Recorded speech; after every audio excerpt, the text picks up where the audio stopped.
Assalamualaikum warahmatullahi wabarakatuh. Saya Muhammad Ilsen Fabianto dari kelas Akuntansi Reguler semester 5 ingin mereview jurnal tentang pengembangan UMKM melalui digitalisasi teknologi dan integrasi akses permodalan. Langsung saja kita ke pendahuluan. Usaha mikro kecil menengah atau UMKM memegang peranan yang sangat besar dalam memajukan perekonomian Indonesia. Menurut Susilo dan kawan-kawan tahun 2008. Selain sebagai salah satu alternatif lapangan kerja baru, UMKM juga berperan dalam mendorong laju pertumbuhan ekonomi Indonesia. Saat ini UMKM telah berkontribusi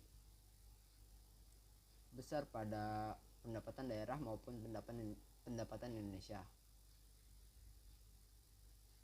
Tingkat penyerapan tenaga kerja yang relatif tinggi dan kebutuhan modal investasinya yang kecil menyebabkan UMKM bisa dengan fleksibel menyesuaikan dan menjawab kondisi wajar yang terus berubah. Hal ini membuat UMKM tidak rentan terhadap berbagai perubahan eksternal. Berdasarkan survei Bank Indonesia per Januari 2015 diketahui bahwa modal sendiri sebanyak 82,7%, sedangkan dari sumber lainnya hanya 17,3%. Antara lain dari perbankan sebesar 13%, dukungan pinjaman perbankan kepada UMKM per Juni 2015 adalah 19,8%, dan pinjaman masih mendominasi oleh usaha menengah, diikuti oleh usaha-usaha kecil. Di tengah keterbatasan pembiayaan usaha dan lemahnya akses ke perbankan, kinerja UMKM dalam beberapa tahun terakhir terus mengalami peningkatan kontribusi UMKM, khususnya sektor mikro terhadap pembentukan PDB mengalami peningkatan perkembangan dari tahun ke tahun cukup mengembirakan. Tantangan dan peluang industri 4.0 mendorong inovasi dan kreasi dari seluruh lapisan masyarakat agar dapat bertahan dalam era globalisasi. Di satu sisi, revolusi industri ini melalui konektivitas dan digitalisasinya mampu meningkatkan efisiensi rantai manufaktur dan kualitas produk. UMKM sebagai leading sektor usaha di Indonesia harus dapat menyesuaikan kegiatan produksi dan pemasarannya sesuai dengan perkembangan zaman. Terlebih lagi di era digitalisasi saat ini, pelaku usaha seharusnya dapat lebih mengefisienkan biaya promosi melalui promosi secara online. Kenyataannya keadaan ini belum dapat dimanfaatkan dengan baik oleh pelaku UMKM. Oleh sebab itu, perlu adanya pendampingan pengembangan jaringan pemasaran online pada pelaku UMKM di desa. Sebagai kabupaten perdagangan, Kabupaten Cirebon memiliki berbagai jenis UMKM seperti UMKM batik, makanan olahan, rotan, perikanan, dan yang lainnya. Perkembangan UMKM di Kabupaten Cirebon dari tahun ke tahun menunjukkan peningkatan yang signifikan. Salah satu daerah di Kabupaten Cirebon yang UMKM-nya sedang berkembang adalah Desa Sindang Kasih. Di era digitalisasi saat ini, UMKM harus dapat memanfaatkan perkembangan teknologi untuk meningkatkan produktivitas usahanya. baik dari segi produk maupun dari segi pemasarannya. Kondisi UMKM saat ini yang masih memiliki keterbatasan dalam penggunaan teknologi menyebabkan banyak usaha UMKM yang tidak mampu bersaing dengan pelaku usaha lainnya, baik dari dalam maupun dari luar negeri. Untuk mengatasi permasalahan tersebut, diperlukan peningkatan jaringan bisnis dan akses permodalan untuk UMKM.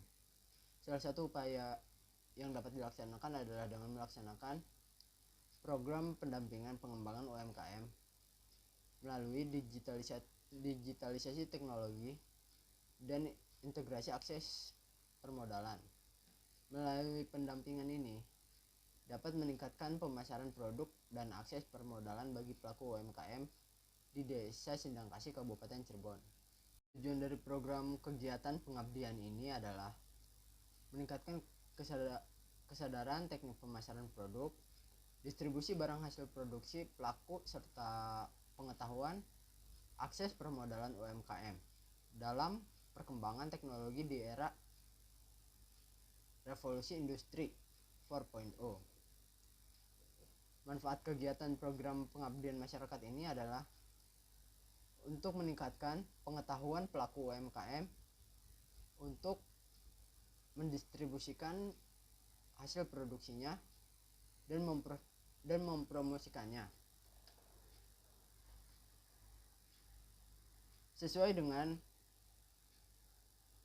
perkembangan teknologi saat ini, serta menjaring relasi yang kuat untuk akses permodalan bagi pelaku UMKM yang ada di Desa Sindangkasih, Kabupaten Cirebon. Selanjutnya, kita menuju metode. Metode yang akan diterapkan untuk mencapai pemecahan masalah ini adalah metode sistem tindakan dan pembelajaran yang partisipatif yang dikenal sebagai metode PLA atau Participatory Learning and Action. Dalam metode PLA, proses dan evaluasi dilaksanakan secara partisipatif. PLA merupakan bentuk baru dari metode pemberdayaan masyarakat yang dulu dikenal sebagai learning by doing atau belajar sambil bekerja. Berdasarkan pemaparan permasalahan di atas, solusi yang dapat ditawarkan adalah yang pertama, sosialisasi pentingnya penggunaan teknologi di era revolusi industri 4.0 dalam persaingan bisnis mereka yang jalani. Yang kedua, solusi teknik pemasaran produk UMKM melalui media elektronik dan pelaku UMKM di Desa Sindangkasih. Yang ketiga, sosialisasi jaringan distribusi barang hasil produksi UMKM di Desa Sindangkasih. Yang keempat, sosialisasi dan pendampingan untuk mengakses pemodalan oleh pelaku UMKM di Desa Sindangkasih. Kemudian ke hasil dan pembahasan. Dalam kegiatan pengembangan UMKM di Desa Sindangkasih, Kecamatan Beber, Kabupaten Cirebon, melalui digitalisasi teknologi dan integrasi akses permodalan, tim melakukan model metrik sebagai indikator untuk melihat apakah ada peningkatan kapasitas dari UMKM tersebut dalam kegiatan pengembangan UMKM. Dalam matriks ini materinya yang pertama kewirausahaan. Kondisi awalnya, satu, belum memahami makna dari kewirausahaan dan pentingnya mempelajari manajemen kewirausahaan. Yang kedua, belum memahami prinsip-prinsip dasar kewirausahaan. Yang ketiga, belum dapat membedakan antara pedagang dan entrepreneur. Yang keempat, belum dapat memisahkan antara biaya produksi dengan pengeluaran rumah tangga. Yang kelima, belum dapat memahami bidang usaha yang sedang dilakukan saat ini. Yang keenam, belum termotivasi untuk memajukan usaha yang ada saat ini. Pada pendampingannya, Yang pertama, diberikan pemahaman tentang kewirausahaan. Yang kedua, diberikan pemahaman tentang prinsip-prinsip seorang entrepreneur atau pengusaha. Yang ketiga, diberikan motivasi untuk mengembangkan usaha yang sudah ada saat ini. Yang keempat, diberikan contoh-contoh pengusaha kecil yang ada di sekitarnya yang sudah berhasil berkembang. Yang kelima, diberikan arahan untuk dapat memisahkan pengeluaran usaha dengan pengeluaran rumah tangga. Yang keenam, diberikan metode dan kiat-kiat dalam menjalankan usaha agar lebih berkembang. Setelah pendampingan, yang pertama itu dapat memahami makna dari kewirausahaan dan pentingnya mempelajari manajemen kewirausahaan. Yang kedua, dapat memahami prinsip-prinsip dasar kewirausahaan. Yang ketiga, dapat membedakan antara pedagang dan entrepreneur. Yang keempat, dapat memisahkan antara biaya produksi dengan pengeluaran rumah tangga. Yang kelima, dapat memahami bidang usaha yang sedang dilakukan saat ini. Yang keenam, termotivasi untuk memajukan usaha yang ada saat ini. Materi kedua itu peluang dan kendala bisnis UKM. Kondisi sebelumnya, pertama itu belum memahami kendala-kendala yang terjadi dalam bisnis yang dijalankan. Yang kedua, belum dapat menjelaskan tantangan dan peluang yang ada dalam usaha yang dijalankan. Yang ketiga, belum dapat memahami struktur usaha yang dijalankan. Kemudian pada saat pendampingannya diberikan penjelasan tentang kendala-kendala yang akan dihadapi dalam kegiatan usaha. Yang kedua, diberikan penjelasan tentang peluang yang bisa diraih dari usaha yang dijalankan saat ini. Yang ketiga, diberikan pemahaman tentang pengelolaan usaha untuk menghindari resiko usaha yang akan terjadi. Yang keempat, diberikan contoh pengelolaan usaha yang baik dari usaha kecil yang berkembang di sekitarnya.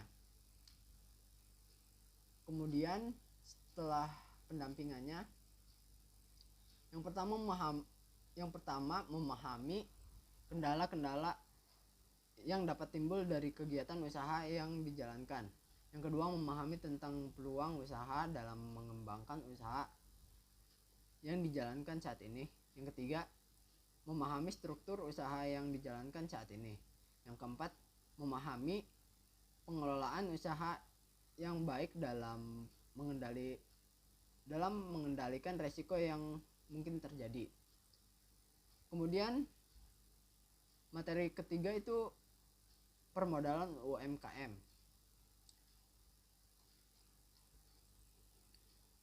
Kondisi awalnya, pertama, kesulitan menentukan jumlah modal yang dibutuhkan dalam menjalankan usahanya.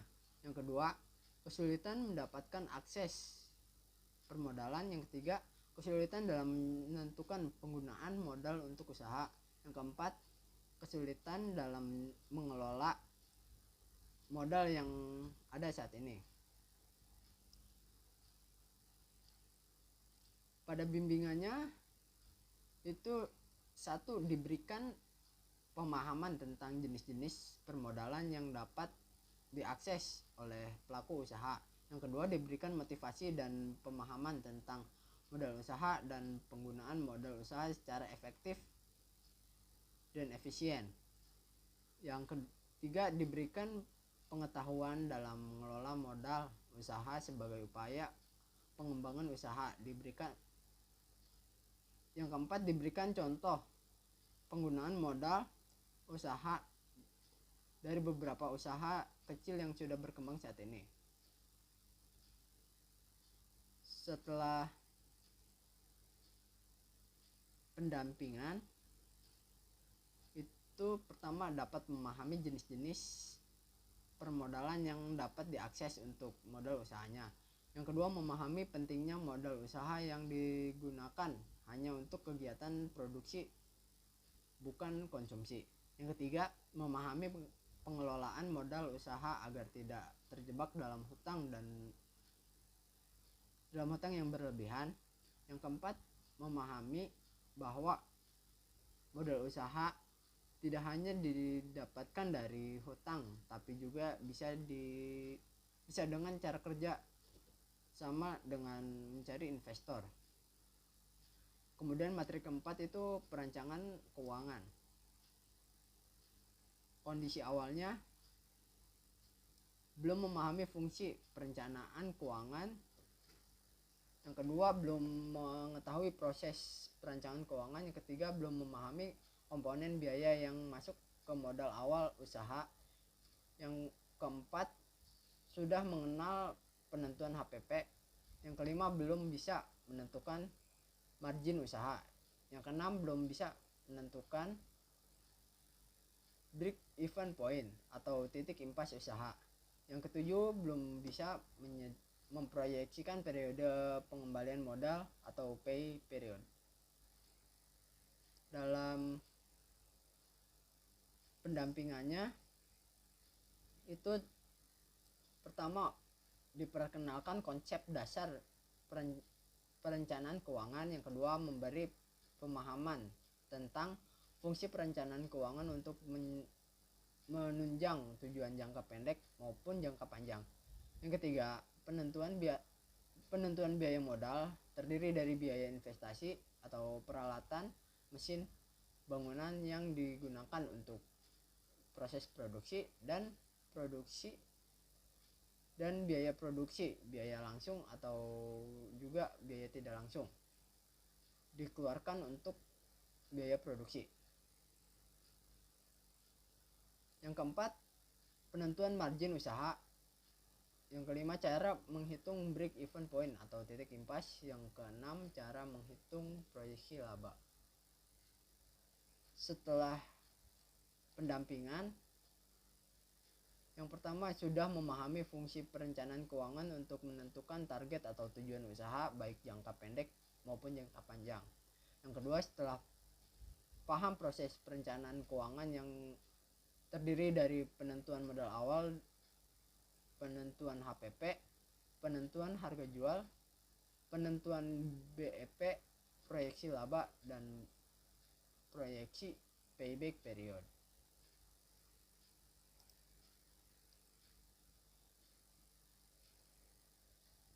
Program pendampingan UMKM ini berlangsung selama 1 bulan. Pendampingan ini dimulai dengan memberikan sosialisasi kepada UMK yang sudah ditunjuk dan bersedia diberikan pendampingan secara intensif. Kegiatan ini dilakukan langsung di daerah tempat tinggal pelaku UMKM, yaitu di Desa Sindangkasih. Secara umum, kegiatan pendampingan ini dilakukan sebagai berikut. Tahap awalnya, sosialisasi mengenai perkembangan teknologi bagi pelaku UMKM. Kegiatan ini dilakukan dengan penyampaian materi mengenai teknologi pemasaran yang berkembang saat ini. Tahap kedua, pelatihan mengenai kemasan produk yang lebih modern dan lebih diminati masyarakat saat ini. Dalam tahap ini, pelaku UMKM langsung diberikan pelatihan untuk membuat desain kemasan, merek dagang, dan komposisi yang tepat dalam pengemasan produknya. Tahap ketiga, dalam tahap ini pelaku UMKM diberikan pelatihan mengenai perencanaan usaha, mulai dari menghitung biaya produksi, harga pokok produksi, biaya investasi, hingga laba yang diinginkan. Yang terakhir, kesimpulan dan saran. Kesimpulannya, pelaku UMKM berhasil membuat produk sesuai dengan permintaan pasar saat ini dengan memanfaatkan perkembangan teknologi saat ini.